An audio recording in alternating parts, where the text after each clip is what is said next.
Even I appreciate it. And let's go as we jump into the first game here between Smart Omega and Echo, looking to draw the first blood in the series in this best of 3 to round out day number 1. And again, a lot of the eyes, I feel like, are going to be on some of these more unconventional picks from Smart Omega so far. And Doru on this Guinevere. Will it be enough to have success against Echo, against Carl Teasy, who is rolling around literally with the box shot? I mean, that's a big question, isn't it? Like, how's that box shot going to fare against Carl Teasy? You know, I love Carl Teasy's Fredrin, but to be honest, I've actually been missing a lot of his other heroes. So this box shot is actually a very refreshing thing for me, but I have not really, seen how it works in this lineup, especially that we have Arlott back.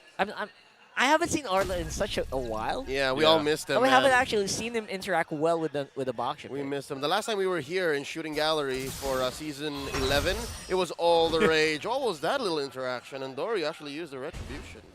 I love Andoryu because I feel like he's trying to prove that, you know what, he's not the weak link here for Omega. Yeah. A lot of the stuff I've seen on social media trying to say that, but obviously Andoryu, he's solid.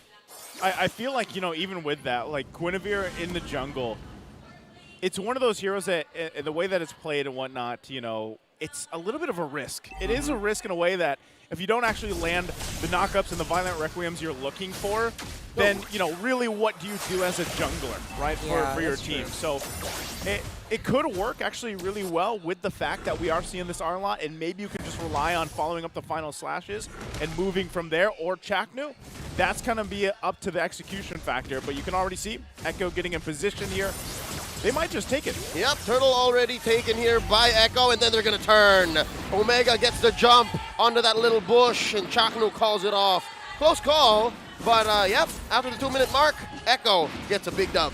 One of the peeves I have as well for the Guinevere right now is you saw it just a few moments ago. The activation is so, aside from it's predictable, it's a little slow. Yeah. That knockup that you saw, the animation, these pro players just move so quickly that they can kind of respond to it very well. Same with the reason why we see the Arlott fall into favor here.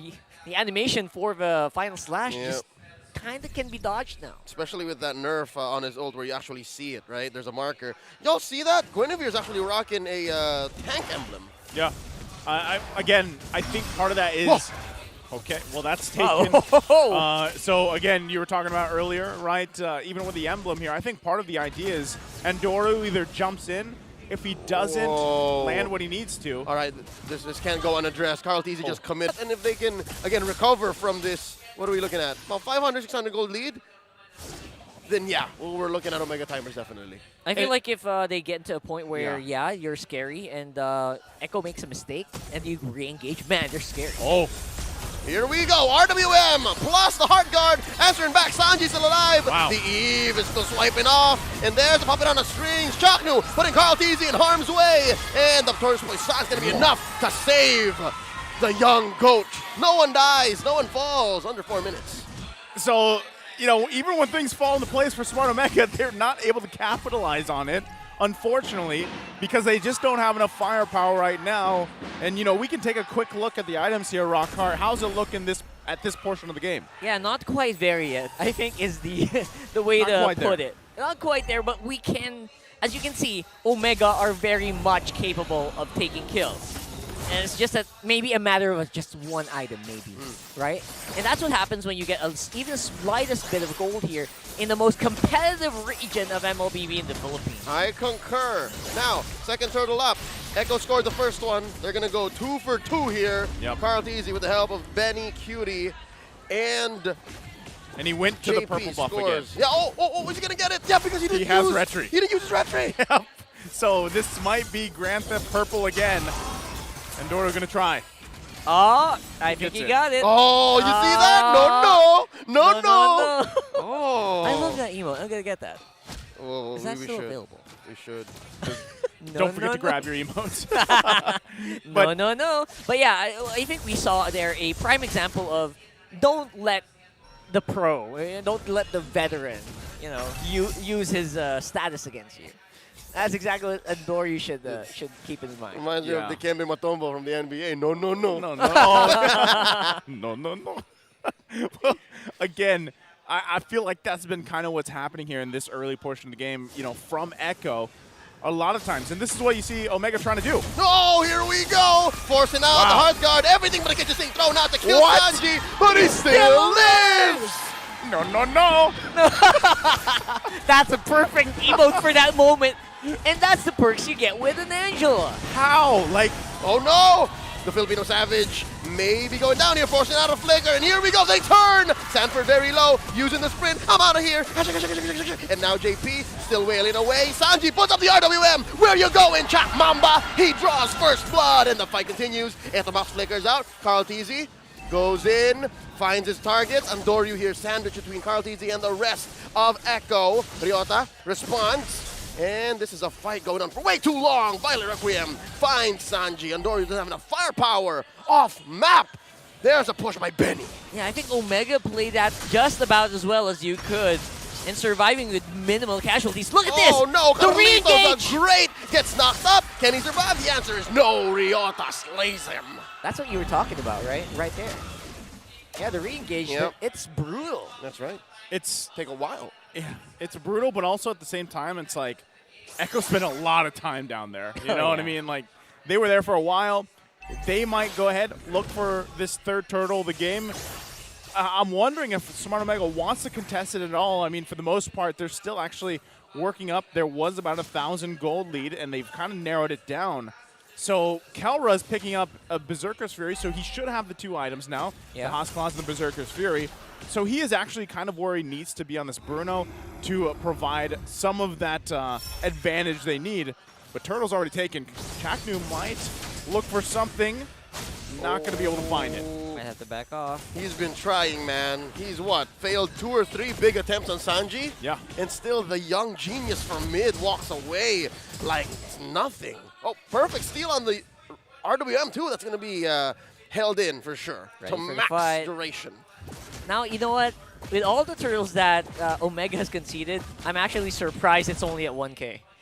You know, and also this is just a flashback to that graphic, right, where it was 100% for turtles for Echo right now? I think it was, or close to 100%. Lords and turtles. Or Lords and turtles. And similar thing here. Now Sanji and Etomax just swiping away at each other. Eves on Eves. There goes his RWM. Beniguti takes down the tier 1 in mid. And just like that, Omega lost their big fortress. And now Andoryu looking for an engage. Caldezi runs right into Ryota. Triggers a passive, and they back off.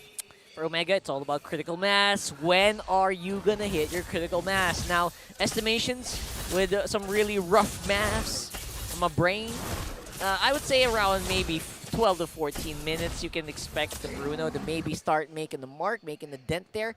But for now, yeah, Carl Tizzy definitely dominating. And even later on, maybe Carl Tizzy will still be able to survive a lot of those hits. Yeah, I feel like that's why, even looking at the damage received, and this is why teams have been opting for that Baksha pick.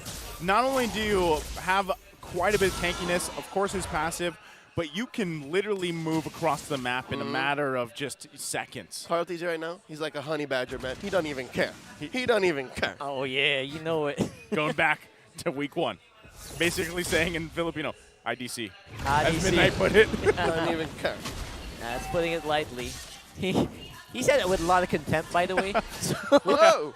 Oh. Yeah, he has. And I think, again, it's nice to see Smart Omega getting in position. Maybe if they can contest this first Lord.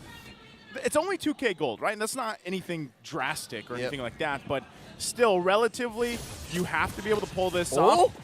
Look, they're going for it decisively. So Carl Tizzy's got the information here. Oh, boy. The rest of the team is going to make their way. Here we go. Final slash already used up. RWM plus the hard guard. Carl Tizzy barely alive. A third of his health in. And they are just wailing away at him. The kicks are enough. Balls in his face. Carl Tizzy falls. That's a 4. The 4 now as Chaknu falls. And Stanford steals the Lord from underneath Andoryu's face. And that's Etomax falling as well. 3 for 1 plus the Lord. Thank you very much, says Echo. Just when you thought Omega pulled a fast one on the Echo, they punch back a hardest possible way. I think that was literally the plan, though. Like, that was probably what they should have done, given the situation and way things have gone unfolded here up to this point. But look at this. I mean, it was just when everybody crashed down, you could really see some of the disparity in terms of itemization, some of that durability factor as well. So it was unfortunate that Smart Omega was not able to get that Lord the way that they wanted to. And even just looking at this, right, here's the item breakdown. Now they got to deal with the Lord. Dealing with the Lord here might be quite easy here. As you saw, Kelra, the critical hits really starting to ramp up there. So, yeah, they're going to be able to deal with this, but can they deal with if they get -1 here, which can be the mission here for Sanford? Oh, them balls, though. You see how Sanford feels it. He's reeling.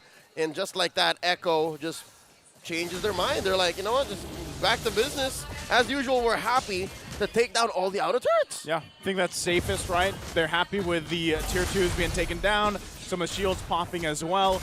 They're still continuing to farm up. I mean, one of the things we really haven't seen much of, again, is Ixia in terms of multiple games, right? But Benny Cutie, for the most part, he's just been farming up. So his damage is already there that he needs.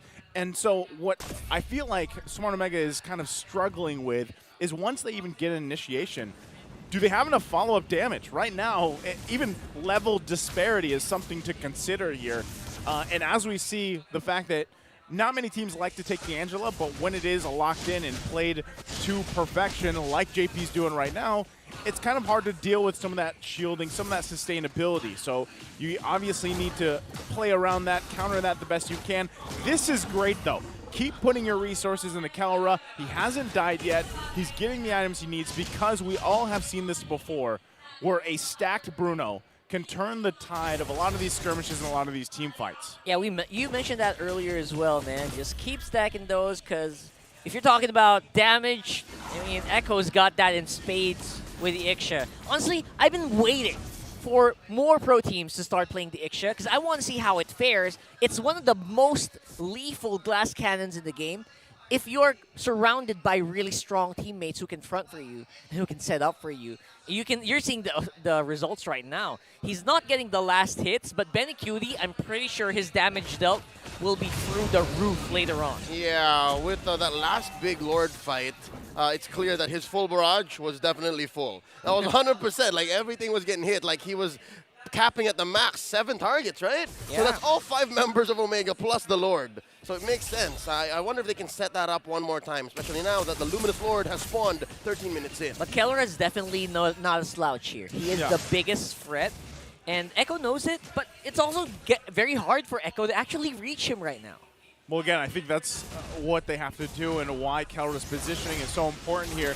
Again, Sanford. Here we go, talking about it. 40 tries to hunt him down. The Apex Predator has got Daddy JP in him, and they're going to try to burst down Ryota. Now at half health. Omega are comfortable in this position. They like the re-engage. No dice quite yet. Oh, pop it on a string, forcing out a flicker. Ryota tries to get one. RWM from Sanji. Ryota's gonna fall here. Sanford knocks him out. That's 1 down. 4v5 for the next big Lord fight. Echo scores the Luminous Lord. It was all part of the plan, right? Put the pressure there in the mid lane. Get them into basically a portion of their jungle that you can just zone them out from even getting close to the Lord. That was Echo's plan. They executed it perfectly here. Again, this is the lead that they have. This is what's allowing them to do this, right? To set literally 2-3 people in front of Echo and in front of Smart Omega and keep them at bay. Keeping them at bay is just so easy for Carl Teasy here, and you're seeing the result again because of the beautiful backline and the backline access of Echo in the form of Sanji, right? And Sanford. And Sanford, yeah, it feels so like a breeze right now. All right, you know what's also making this whole thing easier for Echo? What? You remember that 2K Goldie we were talking about like maybe 5-6 minutes ago? Yeah. It's balloon to 10. That's what I'm saying. I agree. If you're a full item ahead of your lane mate, that's it. And what's even harder, and something that's really apparent with Ixia so far, we've only seen her, this is the 3rd time I think so far, is when it's paired up with Sanji, who takes an RWM himself, has that, and then you have full barrage, you don't even want to go towards the team using that. So now they try to defend their base. Here we go. Tier 3 up top and then mid. Carl DZ very low, gets the hard guard in him, but it's too little too late. The overload of damage. Omega shuts down Carl TZ, and now the concealed play. They're looking for a clap back. No one home. Echo is already dispersed It's surprising to see. I just noticed Carl TC sitting at 0-3-3. I thought he had a better KDA. Young Goat definitely bit off a bit more than he could chew there, partner. I reckon. I believe so. Thank you kindly. Ixie has a heavy southern accent, by the way. She does, yeah. I mean, she's all part of the, the Western lore, basically, right? So Blazing West. Much obliged, sir. Much obliged. Blazing West. You're not from the South, dude. Sorry. I'm not. Nice try there, though. I love You're it. from Florida, dude. Get out of here. Oh, that's out, though. That's ways out. It's That's something. Far east. well, Still kind of south. Anyway, again. back into the game. I feel like, what surprised me earlier was the the damage received graph. Yep.